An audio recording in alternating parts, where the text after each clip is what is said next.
இன்னொன்று சொல்றார் திரு உதயநிதி இன்னைக்கு பேசும்போது, ரெய்டை கண்டு எடப்பாடி பழனிசாமி பயந்துட்டார். ரெய்டை கண்டு நான் பயந்துக்கிட்டேன். நல்லா சிந்திச்சு பாருங்க. அண்மையிலே ஒரு ரெய்டு நடந்தது. தவறுதலா பத்திரிகையிலே போட்டிருந்தாங்க. உடனடியா நம்முடைய மாவட்ட செயலாளர் இளங்கோவன் அவர்கள் அந்த பத்திரிகை மீது வழக்கு போட்டுக்கிறோம். அந்த தவறான செய்தி வச்சுக்கிட்டு நீங்க பேச வேண்டாம்.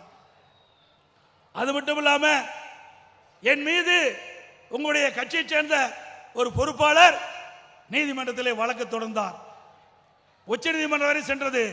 உச்ச நீதிமன்றத்திலே உயர் நீதிமன்றம் மீண்டும் விசாரிக்க வேண்டும் என்று வந்த பொழுது உங்கள் சார்பாக என் மீது வழக்கு போட்ட அந்த நபரே வழக்கை திரும்ப பெறன்னு சொன்னார். நான் இல்ல, வழக்கை நடத்துறேன்னு சொன்னேன். வழக்கை நடத்துறேன்னு சொன்னேன். இந்திய வரலாற்றிலேயே ஒரு வழக்கை, எதிர்கட்சி போட்ட வழக்கை நடத்துவேன் என்று சொன்ன நபர் நான் ஒருவன் தான். ஆகவே உங்களை போல பேடி நாள்ல மடியிலே கனமில்ல, வழியில பயம் இல்ல ஸ்டாலின் அவர்களே. நீதியரசர் சொன்னார், ஏன் வழக்கு போட்டவங்களே வாபஸ் வர்றாங்களே, ஏன் நீங்க வாபஸ் வாங்க மாட்டீங்கன்னு கேட்டார். ஏன் நீங்க நடத்துறீங்கன்னு கேட்டார். நான் சொன்னேன், இதுவரைக்கும் பேசின பேச்செல்லாம் மக்கள் கேட்டாங்க.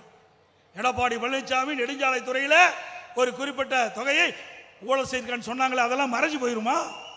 ஆகவே நீதிமன்றத்தின் முன்பாக நான் நிரபராதி என்று தீர்ப்பை வழங்குவதற்கு நான் கேஸை நடத்துறேன் சொன்னேன். அதே போல கேஸ் நடத்தல, நிரபராதி என்று வெளியிலே வந்தேன். இதே ஸ்டாலின் மீது அதிமுக அரசு இருக்கின்ற பொழுது புதிய தலைமைச் செயலக கட்டிடம் கட்டப்பட்டது. அதில் 230 கோடி ரூபாய்க்கு டெண்டர் விட்டாங்க. ஆனா ஒப்பந்ததாரருக்கு கொடுக்கப்பட்ட நிதி சுமார் 410 கோடி. சுமார் 410 கோடி. புதிய தலைமைச் செயலகம் கட்டியதே ஊழல் இருக்கிறது என்று வழக்கு தொடர்ந்தோம். இந்த ஆட்சிக்கு வந்த பிறகு அந்த வழக்கை வாபஸ் பெற்றவர் இன்றைய முதலமைச்சர் ஸ்டாலின் அவர்கள்.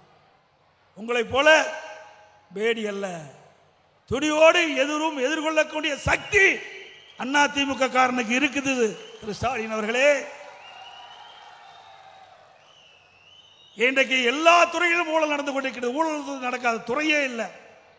எல்லா துறையிலும் ஊழல் நடக்குது. லஞ்சம் இல்லாத துறையே கிடையாது. ஊழல் மலிந்த அரசாங்கமாக இன்றைக்கு திமுக அரசு திகழ்ந்து கொண்டிருக்கிறது. அதிமுக ஆட்சி மலர்கின்ற பொழுது இதற்கெல்லாம் திரு ஸ்டாலின் பதில் சொல்லியே ஆக வேண்டும் என்பதை தெரிவித்துக் கொள்கிறேன். இன்னொன்னையும் உதயநிதி அவர்கள் சொன்னார், எடப்பாடி பழனிசாமி பாரதிய ஜனதாவோட கூட்டணி வைக்க முயற்சிக்கிறான். நான் ஒன்னும் வைக்க முயற்சிக்கலை, நீங்க தான் முயற்சி செஞ்சுக்கிட்டு இருக்கிறீங்க. இதே திரு ஸ்டாலின் அவர்கள் எதிர்கட்சி தலைவராக இருக்கின்ற பொழுது, திரு மோடி அவர்கள் பிரதமராக இருந்து தமிழ்நாட்டுக்கு வருகின்ற பொழுது கோ பேக் மோடி என்று கருப்பு பலூன் விட்டுவீங்க திமுக காரன். திரு மோடி அவர்கள் மீண்டும் பிரதமராகி திரு ஸ்டாலின் முதலமைச்சரான பொழுது வெள்ளை கொடி பிடித்து வெல்கம் மோடி என்று வரவேற்று வரும் இதே ஸ்டாலின் தான். இரட்டை வேடம் போடுகின்ற தலைவர் திமுக தலைவர் ஸ்டாலின். நாங்க அப்படி அல்ல. ஒரு பக்கம் கூட்டணி வச்சுக்கிட்டு இன்னொரு பக்கம் அவரை அழைச்சி பேசுற கட்சி அதிமுக கட்சி அல்ல. எதுவும் தீர்க்கதரிசி முடிவு எடுப்போம். அதோட மறைமுக கூட்டணி நீங்க தான் வச்சுக்கிட்டு இருக்கிறீங்க. ஏன்னா பாரதிய ஜனதா அரசோட ஒத்து போவீங்கன்னா இவர்கள் கொள்ளையடித்த பணத்திற்கு வழக்கு போட்டுருவாங்க. ரெய்டு எங்களுக்கு வராது, உங்களுக்கு தான் வரும். ஏன்னா ஏற்கனவே 2011 காங்கிரஸோட கூட்டணி இருக்கின்ற பொழுது இவர் கூட்டணியில அங்க வைக்க மறுக்கின்ற பொழுது காங்கிரஸ் கேட்ட சீட்டை கொடுக்காத காரணத்தினால அங்க மாடியில காங்கிரஸ் அரசாங்கம் இருக்கும்போது மாடியில ரெய்டு நடக்குது. கீழே திமுக கூட்டணி பேச்சுவார்த்தை, காங்கிரஸ் திமுகவும் கீழே கூட்டணி பேச்சுவார்த்தை. அதே நேரத்தில் மேல மாடியில திமுகவுக்கு ரெய்டு நடக்குது. அப்ப ரெய்டு கண்டு பயந்துதான் நீங்க காங்கிரசுக்கு கூட்டணி வச்சு 63 சீட்டு கொடுத்த வரலாறு தமிழ்நாட்டு மக்களுக்கு தெரியும். திரு ஸ்டாலின் அவர்களே, அண்ணா திமுக அப்படி அல்ல. நெஞ்சுரம் கொண்ட கட்சி அண்ணா திமுக கட்சி. அனைத்து இந்திய அண்ணா திராவிட முன்னேற்ற கழகத்தை பொறுத்த வரைக்கும் நாட்டு மக்களுக்கு எது தேவை என்பதை அறிந்து அதற்காக குரல் கொடுக்கின்ற ஒரே கட்சி அண்ணா திமுக கட்சி. எந்த சூழலிலும் மக்களுக்காக போராடுவதற்கு தயங்க மாட்டோம். அதிமுக ஆட்சியில் கொண்டு வரப்பட்ட திட்டங்கள், பல திட்டங்களை முடக்கி வைத்திருக்கிறீர்கள்.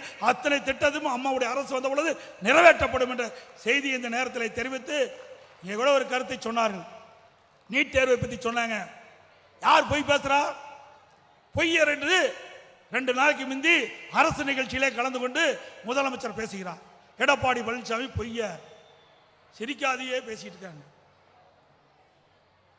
என்னை பற்றி விமர்சனம் செய்தார். நானா பொய்யர்? எனக்கு முன்னாலே இந்த நம்முடைய தலைவராக இருக்கின்றவர் இங்கே உரையாற்றுகின்ற பொழுது சொன்னாரே, நீட் தேர்வை பற்றி சொன்னாரே. யார் கொண்டு வந்தார்கள்? கொண்டு வந்தது காங்கிரசும் திமுகவும். 2010 டிசம்பர் 21 நோட்டிபிகேஷன் நீட் தேர்வை கொண்டு வருவதற்கு ஆணையிட்டது திமுகவும் காங்கிரசும் அரசாங்கம். மத்தியில் அரசாங்கம் இருக்கின்ற பொழுது அப்பொழுது மத்திய இணையமைச்சர் காந்தி செல்வன், திமுக கட்சி சேர்ந்த மத்திய சுகாதாரத்துறை இணையமைச்சர் திரு காந்தி செல்வன் இருக்கும்போது தான் நீட் தேர்வை கொண்டாந்தீங்க. தேர்தல் நேரத்தில் என்ன சொன்னீங்க? ஆட்சிக்கு வந்தவுடன் முதல் கையெழுத்து நீட் தேர்வு ரத்து செய்யப்படும். 42 மாதம் உருண்டு ஓடிவிட்டது. இன்னும் நீட் தேர்வுக்கு விலக்கு கிடைக்கல. அதுக்கு பிறகு உதயநிதி பேசினார், நீட் தேர்வு ரத்து செய்வதற்கு எங்களுக்கு ரகசியம் இருக்கிறார். 42 மாத காலமா அந்த ரகசியத்தை மூடி வச்சிருக்கிற, சீக்கிரம் ரகசியத்தை வெளியிடு, நீட் தேர்வு ரத்தாகட்டும். எப்படியெல்லாம் மக்களை பொய் பேசி மக்களை ஏமாற்றி ஆட்சிக்கு வந்து என்பது இது ஒன்னே போதும். நீங்க தான் பொய்யர், நாங்க அல்ல. அதே போல அரசு ஊழியர்களுக்கு ஆட்சிக்கு வந்தவுடன் அவள் வைத்த கோரிக்கை நிறைவேற்றப்படும் சொன்னீங்க. இதுவரைக்கும் நிறைவேற்றல. அவள் போராடிட்டு இருக்காங்க. அவர்களுக்கும் தீர்வு காணவில்லை. அதே இப்படி திராவிட முன்னேற்ற கழக அரசில் விவசாயிகளுக்கு எந்த பலனும் கிடைக்காது. அதிமுக ஆட்சி விவசாயிகளுக்கு பொற்காலம். அதிமுக ஆட்சி விவசாயிகளுக்கு ஒரு பொற்காலம்.